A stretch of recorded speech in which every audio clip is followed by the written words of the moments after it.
저희 본문 말씀 읽도록 하겠습니다. 예레미야 36장 말씀입니다. 제가 가진 성경으로 구약성경 1111페이지에 있습니다. 예레미야 36장 말씀입니다.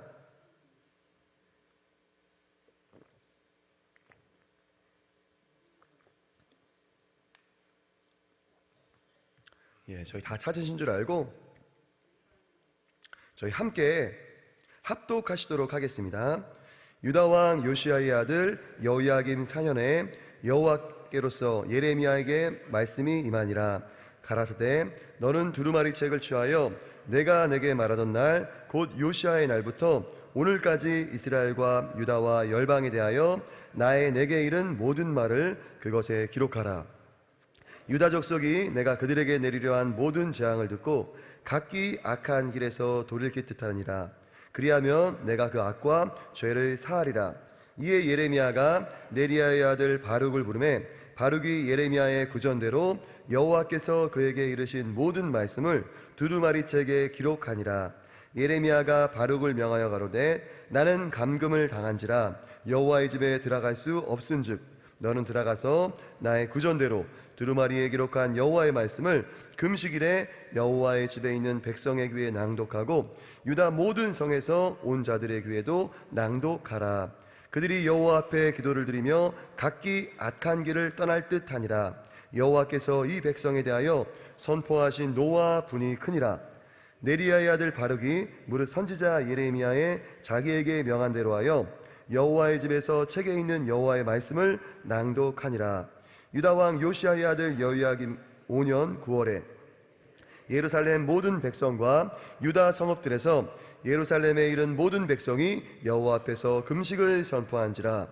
바룩이 여호와의 집 윗들 곧 여호와의 집 세문 어귀의 곁에 있는 사반의 아들 서기관 그마랴의 방에서 그 책에 있는 예레미야의 말을 낭독하여 모든 백성에게 들리니라. 사반의 손자요 그마랴의 아들인 미가야가 그 책에 있는 여호와의 말씀을 다 듣고 왕궁에 내려가서 서기관의 방에 들어가니 모든 방백 곧 서기관 엘리사마와 스마야의 아들 들라야와 악볼의 아들 엘라단과 사반의 아들 그마랴와 하나냐의 아들 시드기야와 모든 방백이 거기 앉았는지라. 미가야가 바룩의 백성의 귀에 책을 낭독할 때 들은 모든 말로 그들에게 고하매 이에 모든 방백이 구시의 증손 셀레미야의 손자 느다냐의 아들 여후디를 바룩에게 보내어 이르되 너는 백성의 귀에 낭독한 두루마리를 손에 가지고 오라. 네리야의 아들 바룩이 두루마리를 손에 가지고 그들에게로 가매 그들이 바룩에게 이르되 앉아서 이를 우리 귀에 낭독하라. 바룩이 그들의 귀에 낭독하매 그들이 그 모든 말씀을 듣고 놀라 서로 보며 바룩에게 이르되 우리가 이 모든 말을 왕에게 고하리라. 그들이 또 바룩에게 물어가로되 내가 그 구전하는 이 모든 말을 어떻게 기록하였느뇨? 청컨대 우리에게 이르라. 바룩이 대답하되 그가 그 입으로 이 모든 말을 내게 베풀기로 내가 먹으로 책에 기록하였노라. 이에 방백들이 바룩에게 이르되 너는 가서 예레미야와 함께 숨고 너희 있는 곳을 사람에게 알리지 말라 하니라.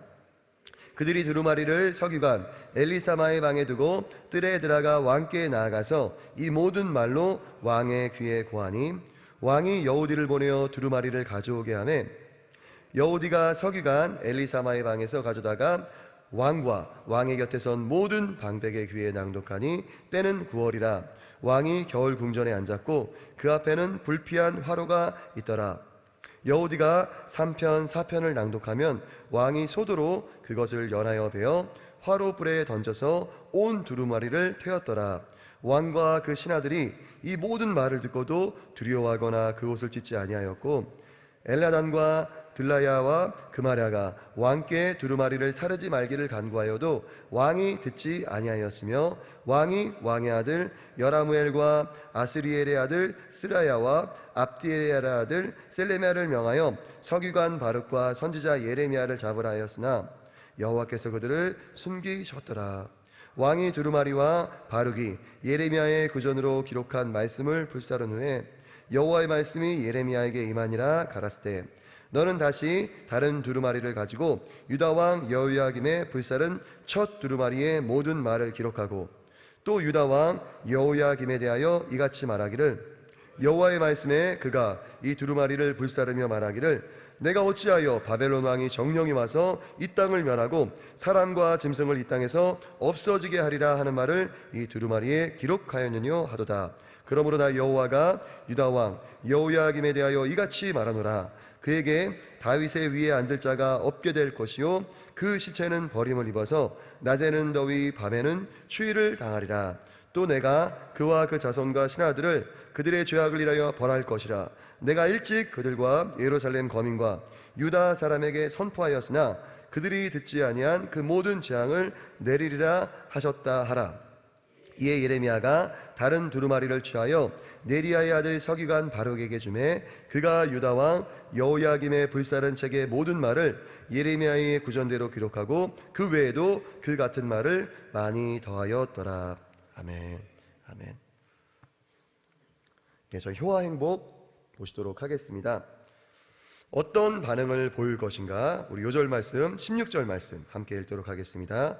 그들이 그 모든 말씀을 듣고 놀라 서로 보며 바룩에게 이르되 우리가 이 모든 말을 왕에게 고하리라. 예, 본문 말씀 또 함께 읽도록 하시겠습니다. 열심히 말하는데 건성으로 듣거나 전혀 관심이 없거나 반응이 없으면 기분이 무척 상한다. 말을 거부하는 것은 그 사람 자체를 거부하는 것이기 때문이다. 이는 하나님과의 관계에서도 마찬가지이다.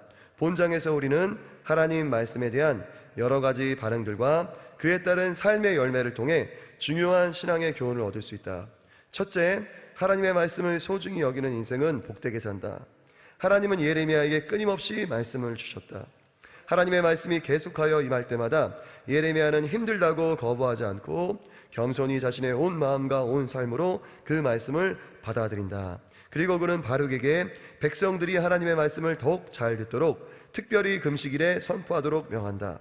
예레미야처럼 하나님의 말씀을 귀히 여기는 자는 하나님의 특별한 보호를 받게 되며 하나님이 유업으로 주신 땅에서 부유함을 누리며 살게 된다. 둘째, 하나님의 말씀을 핍박하고 대적하는 인생은 저주 가운데 생을 마감합니다. 남유다를 향한 하나님의 메시지를 기록한 두루마리가 남유다의 왕 여호야김 앞에서 읽혀졌다. 그런데 여호야김의 반응은 심히 포악스럽다. 하나님의 말씀이 기록된 두루마리를 화롯불에 태워버리는 것이다. 이것은 자기 귀에 거슬린다고 하나님의 말씀을 비웃고 무시하는 처사이다. 하나님의 말씀을 거역하고 핍박하는 자들의 결국은 재앙이다. 이런 자들은 시체조차 거두어줄 사람이 없을 정도로 비참한 최후를 맞게 된다. 하나님의 말씀을 놀라움으로 받는 어린아이 같은 순수함이 있어야 하나님의 말씀을 가벼이 여기는 교만을 물리칠 수 있다. 아멘. 아멘.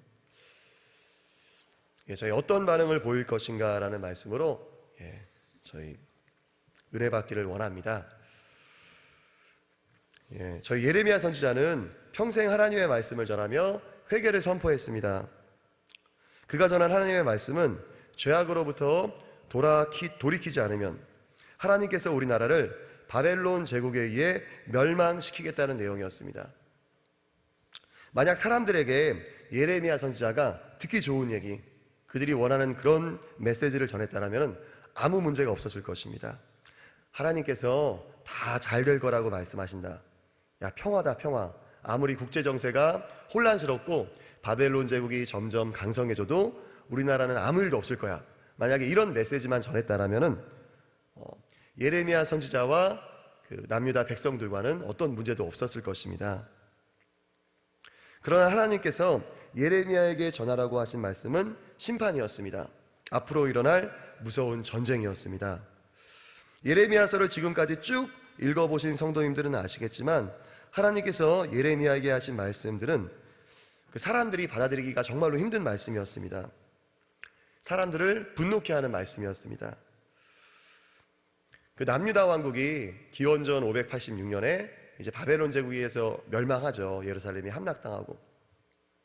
근데 그 전에도 바벨론 제국과 크고 작은 그 전쟁들이 있었습니다. 군사적인 마찰들이 있었습니다. 그래서 이제 포로로 사로잡혀가서 끌려간 사람들도 있었습니다. 군인들만 잡혀간 게 아니라 일반 백성들도 잡혀갔습니다. 그런데 그런 사람들한테 바벨론 제국에서 정착해서 살 준비를 하라고 예레미야가 이야기한 것입니다. 전쟁에서 패배해가지고 원수 같은 바벨론 사람들에게 끌려온 것도 정말로 화가 나고 한이 맺히는 일인데, 예레미야가 이제 그들에게 편지를 써가지고 여러분들은 한동안 못 돌아옵니다. 거기서 결혼해서 애 낳고 밥 깔고 열심히 삶의 터전을 만드세요. 자리 잡으세요. 라고 말했던 것입니다. 그러니까 좋아할 리가 없죠. 바벨론 제국은 지금 당장 멸망하지 않습니다. 망하는 거는 우리나라입니다. 라고 말하면 누가 좋아하겠습니까? 남유다 백성들은 이런 무서운 경고의 말씀을 듣고서 회개하기는커녕 왕, 귀족들, 대제사장, 거짓 선지자들, 백성들까지 모조리 예레미야 선지자를 죽이려 하거나 예언을 못하게 괴롭혔습니다. 오늘 말씀에서 예레미야는 감옥에 갇혀 있었던 것 같습니다. 이 말씀을 전하다가 이제 핍박을 받은 거죠. 그리고 이제 예레미야 선지자와 비슷한 하나님의 말씀을 전했었던 우리야 선지자가 예레미야 이제 26장에 나오지 않았습니까? 근데 이 우리야 선지자를 예레미야 선지자처럼 이제 회개해야 된다. 우리 남유다 왕국에 하나님의 심판, 멸망이 들이닥칠 것이다. 이런 예언을 했었던 우리야 선지자를 또 이제 남유다 왕국 사람들이 죽이려고 합니다. 그러니까 이제 우리야가 26장에 보면 이제 이집트로 도망을 가지 않습니까? 근데 이제 그 이집트로까지 도망간 사람을 잡아와가지고 다시 남유다 왕국으로 데리고 와서는 죽입니다. 그러니까 예레미야 선지자가 하나님의 말씀을 전한다는 게 정말 목숨 걸고 전했었던 것입니다.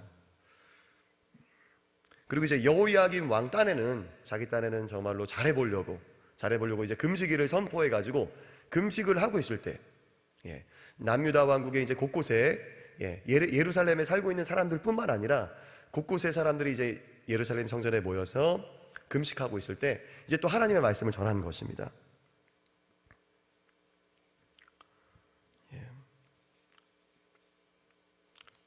그 예레미야 15장 10절 말씀, 저희가 또 이제 이번 기도하시면서 또 들으셨던 말씀이시지만 공동 번역에서는 또 이렇게 옮겨 적었습니다.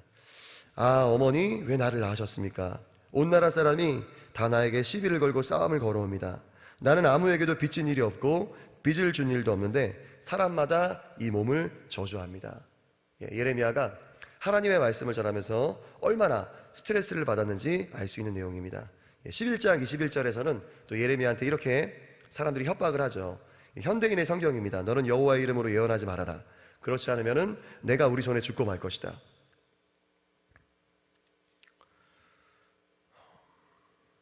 저희가 하나님 말씀에 대해서 어떻게 반응을 보일지가 너무나도 중요합니다. 오늘 우리가 읽은 말씀에서 여호야김 왕은 이제 그 하나님의 말씀을 들을 때 그 말씀을 이제 작은 칼로 다 이제 잘라가지고 그 두루마리를 잘라가지고 자신의 앞에 있는 화롯불에다가 던져서 다 불태워버리죠. 하나님의 말씀을 철저하게 무시합니다. 저와 성도님들도 하나님의 말씀에 대해서 어떻게 반응해야 할지 항상 주의해야 합니다. 예수님의 별명이 예레미야였던 것 아십니까? 마태복음 16장 13절에서 14절 말씀을 보면은 예수께서 가이사랴 빌립보 지방에 이르러 제 아들에게 물어 가라스 때 사람들이 인자를 누구라 하느냐? 가로되 더러는 세례 요한, 더러는 엘리야, 어떤 이는 예레미야나 선지자 중에 하나라 하나이다. 예수님께서 그 당시 사람들에게 얼마나 그 회개의 메시지를 강렬하게 전했었으면은 사람들이 야, 저거는 옛날 선지자 중에 한 명인 예레미야다, 예레미야. 예수님한테 이제 그렇게 이야기를 합니다. 예수님의 첫 메시지도, 사역을 시작하시면서 맨 처음 전했던 메시지도 회개였습니다. 마태복음 4장 17절 말씀입니다. 이때부터 예수께서 비로소 전파하여 이르시되 회개하라, 천국이 가까이 왔느니라 하시더라. 세례 요한이 전하셨던 그 메시지, 회개하라, 천국이 가까이 왔느니라와 같은 말씀을 하십니다. 근데 이제 세례 요한이 회개에 합당한 열매를 맺으라 라고 계속해서 이야기하지 않습니까? 근데 이 말씀을 현대인의 성경에서는 이렇게 옮겨 적었습니다. 너희는 진정으로 회개했다는 것을 보여줄 만한 바른 행동을 하여라. 회개에 합당한 열매를 맺는다라고 하는 것은 우리가 회개했다는 것을 보여줄 만한 바른 행동을 하는 것입니다. 진정한 회개는 같은 죄를 반복해서 짓지 않는 것입니다. 고범죄를 짓지 않는 것입니다. 의도적으로. 제가 이제 신학교 들어가가지고, 신학교 이제 1학년 때, 이제 갓 20살 되었었을 때, 너무나도 놀랬었던 그 이제 가르침 중에 하나가, 구원받은 사람의 증거 중에 하나가 같은 죄를 반복해서 짓지 않는다는 것이었습니다. 그 죄를 즐거워하지 않는다는 것이었습니다. 제가 사실 너무나도 그 말씀이 무서웠었고, 정말로 죄를 이기기 위해서 노력하고 기도하고 또 제 딴에는 이제 금식도 하고 그렇게 지냈던 모습을 회상합니다. 우리가 또 이제 구약 성경에 보면은 레위기 같은 데 보면은 여러 가지 제사법들이 나오지 않습니까? 근데 그 제사법들을 다 보면은 일부러 짓는 죄에 대한 제사법은 없어요. 모르고 짓는 죄, 하나님 앞에 모르고 짓는 죄에 대한 제사법입니다. 저희가 하나님께서 저에게 정말로 원하시는 것은 회개라고 하는 것입니다. 여러분 아멘이십니까? 이것은 이제 데살로니가서 전서 4장 3절 말씀 보면은 하나님의 뜻은 이것이니 너희의 거룩함이라. 너희의 거룩함이라. 신약 성경에서도 마찬가지입니다. 하나님께서 우리 성도님들을 향한 하나님의 뜻은 거룩함입니다. 그리고 하나님께서 정말로 가치 있게 여기는 사람, 존중하는 사람이 어떤 사람이냐? 이사야서 66장 2절 말씀을 보면은 나 여호와가 말하노라 나의 손이 이 모든 것을 지어서 다 이루었느니라. 물은 마음이 가난하고 심령에 통회하며 나의 말을 인하여 떠는 자 그 사람은 내가 권고하려니와. 하나님의 말씀을 듣고 떠는 사람, 그 사람은 내가 존중하겠다라고 하나님께서 말씀하십니다. 우리 사도행전 17장 11절 말씀 보면은 베레아 사람들은 데살로니가에 있는 사람보다 더 신사적이어서 간절한 마음으로 말씀을 받고. 자, 쉬운 성경으로 읽어드리면 이해가 쉽습니다. 베레아 사람들은 데살로니가 사람들보다 더 고상한 성품을 가진 사람들이었습니다. 그들은 바울 사도와 신라의 말을 열정적으로 받아들였으며 바울이 한 말이 사실인지를 알아보려고 날마다 성경을 연구했습니다. 그러니까 하나님 보시기에 고상한 성품을 가진 사람들, 하나님 보시기에 정말로 고귀한 사람들은 하나님의 말씀을 듣고 두려워서 떠는 사람들, 그리고 그 말씀이 정말로 하나님의 말씀인지 찾고 연구하는 사람들이라고 하는 것입니다.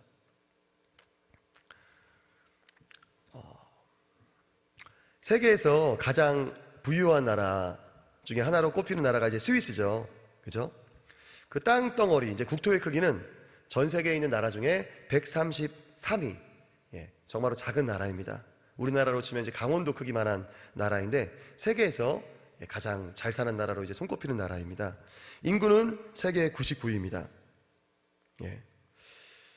전체 인구가 2021년도 UN 통계청 기준으로 871만입니다.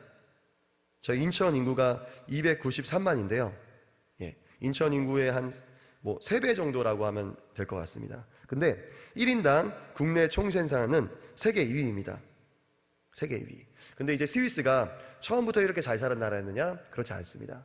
종교개혁 이후에 스위스가 잘 살게 되었습니다. 그 전까지는 카톨릭이 지배를 했었죠. 근데 이제 하나님의 말씀으로 그 교회를 새롭게 하고 나라를 새롭게 하는 운동들이 일어났습니다. 그래서 지금도 스위스 관광청, 스위스의 공식 홈페이지를 보면은 칼뱅 목사님이 제네바를 번화한 도시로 만들었다라고 나라의 공식 홈페이지에 이렇게 기록이 되어 있습니다. 이제 천주교가 하나님의 말씀보다 교황을 더 중요시했습니다. 그래가지고 스위스 사람들도 프랑스 사람들도 영국 사람들이 영어로 된 성경을 영어로 된 하나님 말씀을 듣는 게 아니라 프랑스 사람들이 프랑스 말로 된 하나님 말씀을 듣는 게 아니라 성당에 가면은 다 라틴어로 된 설교 말씀을 듣고요, 라틴어로 된 성경을 봐야만 했었습니다. 근데 이제 종교 개혁이 일어나면서 하나님의 말씀을 가장 최우선으로 하고 영어 성경이 영국 사람들을 위해서 번역이 되고 그 다음에 프랑스 사람들을 위해서 프랑스어 성경이 번역이 되고 독일어 성경이 독일어로 번역이 됐습니다. 그러면서 교회를 새롭게 하고 나라를 새롭게 하는 운동이 일어나면서 스위스가 잘 살게 된 것입니다. 스위스가 종교개혁 이전에 가장 유명한 수출품이 있었었는데요. 어떤 수출품인지 아십니까? 스위스 하면은 초콜릿 생각나시죠? 초콜릿. 그죠? 그리고 스위스 시계 유명하잖아요.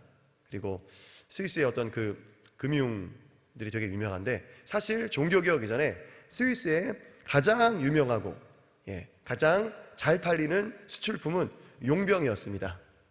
스위스 사람들이 그 알프스의 험난한 자연에서 살았기 때문에 남자들이 전쟁을 잘했어요. 싸움을 잘했어요. 그래서 지금도 로마 교황청 관광 가보신 분들은 아시겠지만 로마 교황청을 지키는 보디가드들이 다 스위스 사람들입니다. 다 스위스 사람들이에요. 유럽에서 가장 유명한 용병들, 돈 받고 싸우는 사람들은 다 스위스 사람들이었습니다.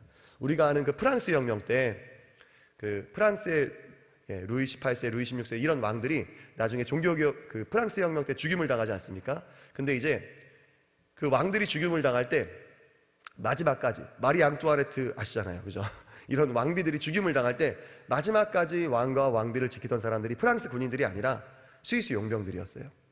근데 그 사람들이 왕에 대한 충성심 때문이기도 하지만 돈 받고 싸우는 그런 용병으로서 스위스 이제 자신의 고향에 있는 아내와 자녀들, 가족들을 지키기 위해서 그렇게 돈 받고 싸울 수밖에 없는 가난하고 비참한 현실의 사람들이었습니다. 그런데 그 사람들한테 하나님의 말씀이 들어가고 하나님의 말씀대로 정말로 살려고 몸부림치면서 종교개혁이 일어나고 나라를 새롭게 하는 운동이 일어나니까 스위스가 그렇게 잘 살게 된 것입니다. 영국도 마찬가지고요. 종교개혁이 일어났던 나라들이 정말로 잘 살게 되었었습니다. 그 나라가 새로워졌었습니다. 제가 이제 회개에 대해서 좀 이렇게 무서운 좀 이렇게 말씀을 전한 것 같은데요.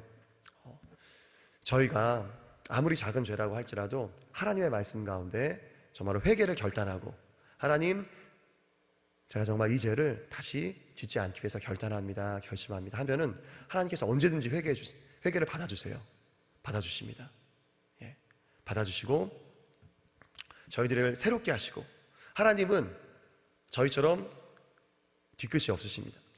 저희는 이제 누가 이제 잘못하면은 너 이제 나한테 잘못했던 거 마음에 저희가 담아둘 때가 있지 않습니까? 그러나 하나님께서는 저희가 진정으로 회개하면 하나님, 제가 다시는 이 죄 가운데 떠나서 회개하기 원합니다, 회개하기 원한다 결단하면은 하나님께서는 그 죄를 용서해 주십니다. 그리고 기억하지 않으십니다. 기억하지 않겠다라고 말씀하세요. 저희가 하나님의 말씀을 들을 때 여호야긴 왕처럼 반응할 것인가, 여호야긴 왕처럼 반응할 것인가, 아니면 정말로 하나님의 말씀 가운데 회개하고 돌이키고 순종을 결단할 것인가, 항상 저희 앞에 놓여져 있습니다. 정말로 하나님 말씀 가운데 순종하는 저와 성도님들 되시기를 축복합니다. 아멘, 아멘. 하나님 감사합니다.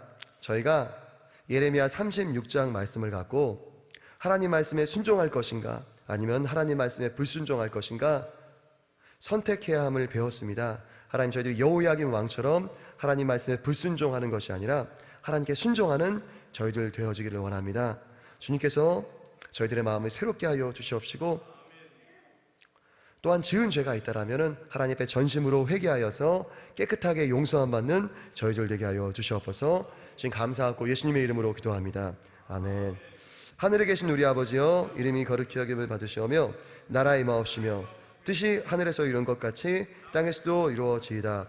오늘날 우리에게 일용할 양식을 주옵시고, 우리가 우리에게 죄 지은 자를 사하여 준 것 같이 우리 죄를 사하여 주옵시고, 우리를 시험에 들게 하지 마옵시고 다만 악에서 구하옵소서. 대개의 나라와 권세와 영광이 아버지께 영원히 있사옵나이다. 아멘.